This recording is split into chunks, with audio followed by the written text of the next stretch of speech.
Middle class monkeys channel కి స్వాగతం సుస్వాగతం. మంచి మంచి వీడియోస్ చేసి మిమ్మల్ని అలరించడానికి మేము సిద్ధంగా ఉన్నాం. మీరు కూడా ఇప్పుడే మిడిల్ క్లాస్ మంకీస్ ఛానల్ ని సబ్స్క్రైబ్ చేసుకొని సిద్ధంగా ఉండండి. మేము చిన్న పిల్లలం కదా, సపోర్ట్ చేస్తారు కదూ. మీరు చేస్తారు నాకు తెలుసు. ఏయ్యా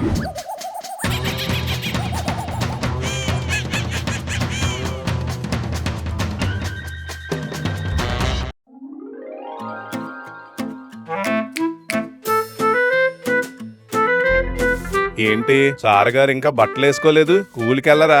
ఈ రోజు స్కూల్ బంద్ అంటండి, అందుకే టీవీ చూసుకుంటున్నాడు. ముఖమైనా కడుక్కున్నాడా? స్నానం కూడా చేశాడండి, అది కూడా నాకన్నా ముందే.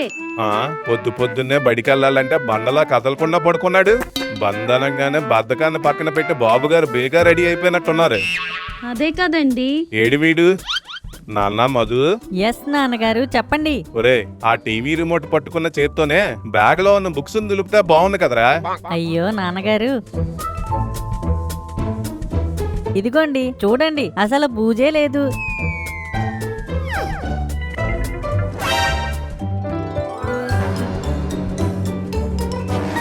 ఈ గుండుగాడు కార్టూన్స్ చూసి గుండు సున్నాలు తెచ్చుకుంటున్నావు నువ్వు. అయ్యో నాన్నగారు, వాడు గుండుగాడు కాదండి, మాస్టర్ రోషి. గోకుకి ట్రైనింగ్ ఇచ్చే కామియామియా ట్రైనర్ ఇతనే. అయ్యో నాన్నగారు, ఇదిగోండి కామియామియా. ఒరే, ఈ మాస్టర్ చెప్పిన దాని మీద పెట్టిన శ్రద్ధ ఏదో మీ మాస్టర్ చెప్పిన క్లాస్ మీద పెడితే వాడి గుండు నీ ఎగ్జామ్ పేపర్ లో రాకుండా ఉండేది కదరా. నేను ఆఫీస్కి వెళ్ళి వచ్చే లోపల నీ ప్రశ్నలన్నిటికీ సమాధానాలు రాసి ఉండాలి, లేకపోతే నీ గుండు వాచిపోద్ది. అర్థమైందా? ఏమండి, నాకు కూరగాయలు కావాలి, తెచ్చేస్తారా? నేను వచ్చేసరికి కాస్త టైం పట్టొచ్చు. ఆఫీసులో చిన్న ప్రాబ్లం వచ్చింది, అది పూర్తయ్యేసరికి కొంచెం లేట్ అవ్వచ్చు. ఈసారి ఎలాగో వీధిలోకి సాంబయ్య వస్తాడు కదా, అతని దగ్గర తీసేసుకో. పోనీ నన్న రైతు బజార్ దగ్గర దింపేయండి.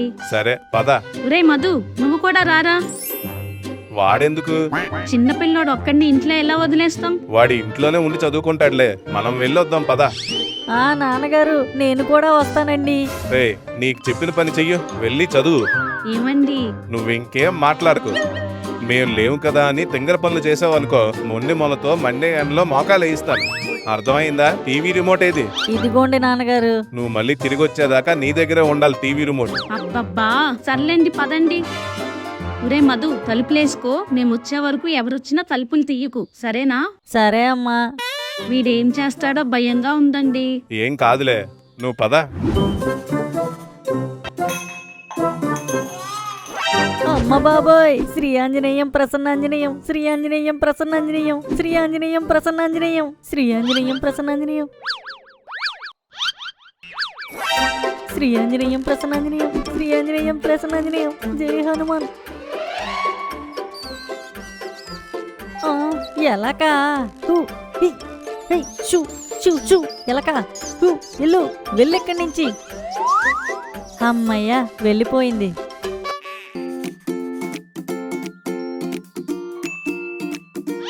ధూంబ చాలే ధూంబ చాలే ధూంబ చాలే ధూంబ చాలే ధూంబ చాలే ధూంబ చాలే ధూమ్.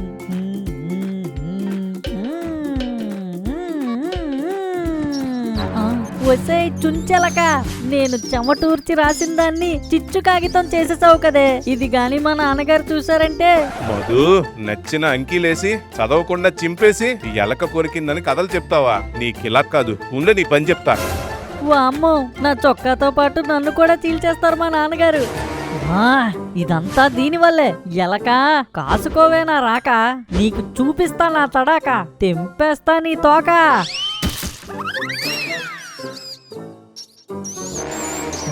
నన్నే వెక్కిరిస్తావా ఎలక? అయిపోయావే నా చేతిలో ఈరోజు.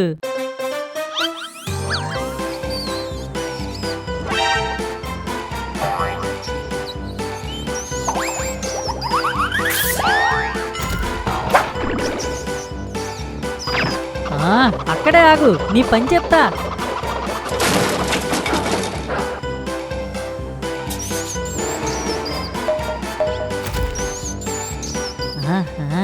షెల్ఫ్ పైన డబ్బాలు వెనక దాక్కుంటే దొరకలేవనుకున్నావా? ఉండు, నీ పని చెప్తా. ఐడియా. గురి చూసి కొడతాను గోలి, అది ఎగురుకుంటూ నీకొచ్చి తగిలి కింద పడతావు నువ్వు దొర్లి, అప్పుడు ఏడుస్తావు నువ్వు కుల్లి కుల్లి.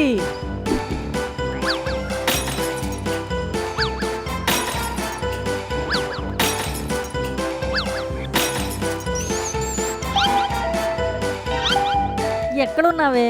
ఎక్కడున్నావు చిట్టి ఎలక? దిగవే ఇంకా అటక, అడుగుతుంటే అంత అలక, నా ఓపికను టెస్ట్ చెయ్యక.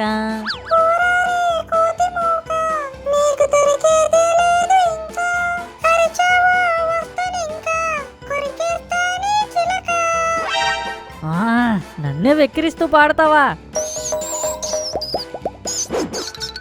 నీకు ఇలా కాదు, ఆగవే చెప్తాను.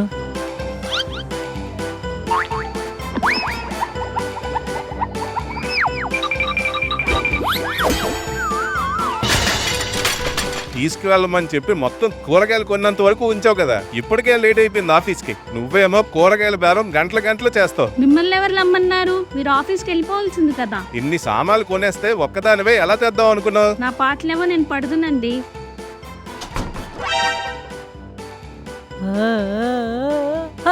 ఒరే మధు, ఏంట్రా ఇదంతా? ఇలా చేసావేంట్రా ఇల్లుని? అది అది ఎలకమ్మా. అచ్చు. ఎల్లక? అవునమ్మా, అదిగో. ఎక్కడుంది ఇది? అబ్బబ్బా, అందుకేనండి వీళ్ళొక్కడిని ఇంట్లో వదలకూడదు అంటాను. ఒరేయ్ మధు, నాన్నగారు.